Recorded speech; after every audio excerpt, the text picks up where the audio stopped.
क्या हुआ अनीता, इतनी सैड क्यों लग रही हो? पापा मुझे हमेशा बोलते हैं तू उस लड़के को छोड़ दे, वो हमारे कास्ट का नहीं है। अनीता वो सही बोल रहे हैं, पहले फैमिली बाद में प्यार। लेकिन मैं आपको नहीं छोड़ सकती। नहीं छोड़ सकती? या तो आपको फैमिली को छोड़ना पड़ेगा या तो मुझे, दोनों में से एक को चूज करना ही पड़ेगा। अरे दीपेश मेरी बात तो सुनो।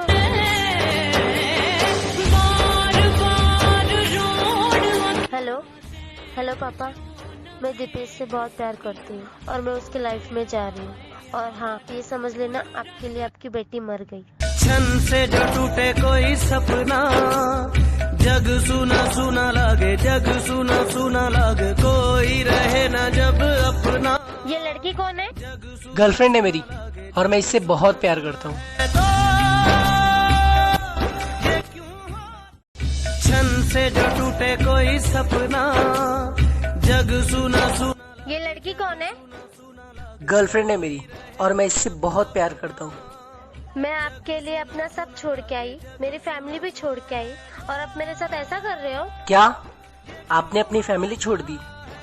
अनीता, हम तो सिर्फ एक एक्ट कर रहे थे कि आप हमें छोड़ के चली जाओगी, लेकिन आपने तो पहले ही अपनी फैमिली छोड़ दी। रोए सिसक सिसक के हवाएं, जग सुना लागे, क्षण से जो टूटे कोई सपना।